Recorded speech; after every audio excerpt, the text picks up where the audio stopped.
In this segment, I'll introduce the type class mechanism in Haskell. So if you remember, in the previous segment, we said if we could use the same name, equals equals, for example, for equality functions over all types, then we could get code reuse.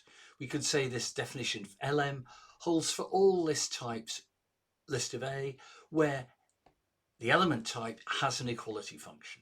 Now, how do we formalize that notion of has an equality function? The answer is we write a type class definition, and we say the type class EQ of A requires a type A to carry an equality function. So it specifies an interface. The interface here says there's a function equals equals that takes an A to a bool. It's a function that takes two A's, returns a boolean. And so to be a member of that type class, we have to define an instance of that type class on the type we want to join the class. So let's see how that works in practice. Here I'm defining an instance of EQ for bool, and I'm saying true equals equals true has the value true, false equals equals false has the value true, and for any other combination of true and false, they return the result false. So we have an interface which says what are the conditions to join the type class, what types belong to the class.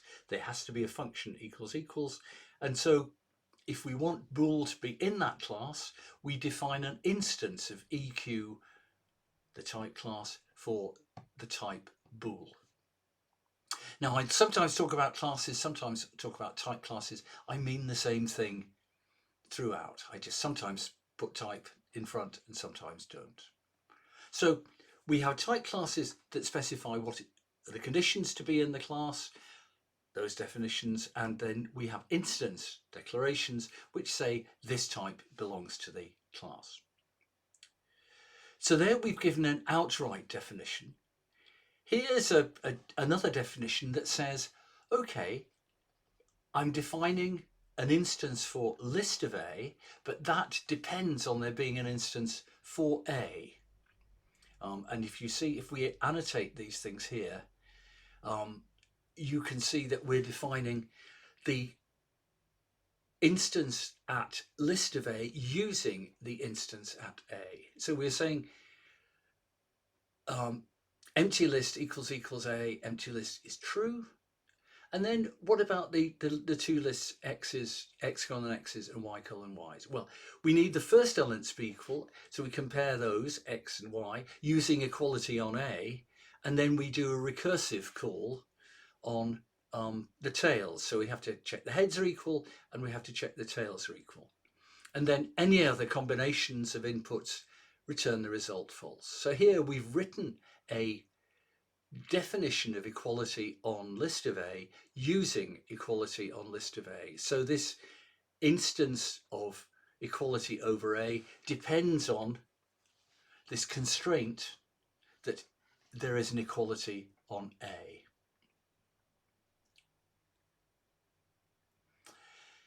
And how do we use an overloaded function? Well, now we can see, we can write that definition of LM, and now the type of LM is given by this definition here. It says it's from A to list of A to bool for any type A that's in the equality type class. It's got the constraint that A must be in EQ. If that's true, then the function is defined over A arrow list of A arrow bool. So we get this context before the equals greater than, the fat arrow. So the thing before the fat arrow is the context. It's a constraint on the types to which this definition can apply, and it's precisely saying there must be an equality. A must be in the equality class, which means there must be an equality function defined on that type. There must be an instance of declaration for that type. So now we see that our type definitions can have our typing statements can be polymorphic, but they can also have these contexts which restrict the polymorphism to elements that belong to particular type classes, types for which a particular interface has been implemented. So as I said, this EQ of A is a context. And one way of thinking about type classes is that they are adjectives. They might apply to a type or not. So you can think of it, it's describing the type in some way. So there we see the context putting constraints on the types A to which this definition, on which this definition can be used. Now, when we define a type class, we can give a number of things in the interface. Here I've given an equals and a non-equals / equals. And what I've done in describing this type class is I've described how we can define not equals in terms of equals and also equals in terms of not equals. So because of this, these default definitions of each of those in terms of the other, in giving an instance of the type class EQ, we only need to define equality or indeed inequality for the other to be defined. Now you could, if you like, override them and define both of them, override the defaults. But typically what happens is that people define equality and then just use the default definition of inequality, that it's not equality, and so do that.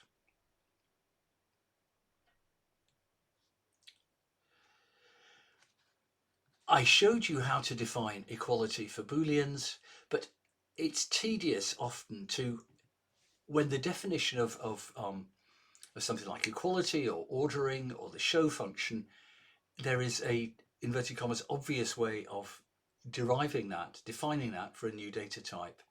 We can use the deriving mechanism to automatically define for us an equality function and an ordering, a show, and a number of other things.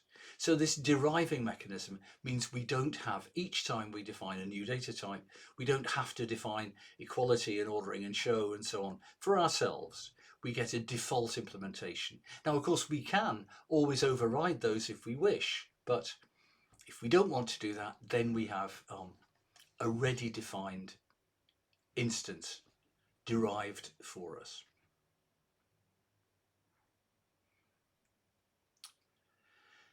Now, just one final thing about the overloading that type classes give us. We can only overload functions which have the same shape of type. Now, it would be possible in some languages to allow to have map to have the type arrow B, arrow list of A, arrow list of B, and also have the type of the second type there, which is zip with, because they are both sort of mappy functions. You can imagine a whole number of maps of similar types would be possible, but it's only possible to overload things which have the same shape of type in Haskell. And another disadvantage is that there can only be one instance of a particular class per type, because we define the instance, we say here's an instance of equality for this type, and because instances are global, there can only be one. In other languages, it would be possible to have named instances, for example, so you could derive two different equality functions, or two different show functions perhaps would be a more useful example. And at least in standard Haskell, instances have to be base types, like a int or bool or whatever, data types, or type constructors applied to type variables, or just simply type variables. They have to be in the simplest possible terms. So it's possible in an extension of Haskell to have what are called overlapping instances, but in standard Haskell you have to you can only define instances for type variables, constructors applied to type variables, and so on.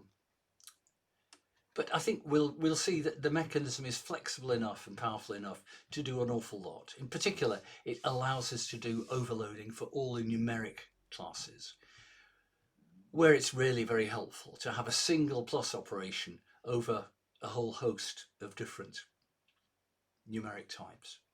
And in fact, that's what we'll do next. We'll start to look at the built-in types and how those are equipped, or how those fit into a type class hierarchy.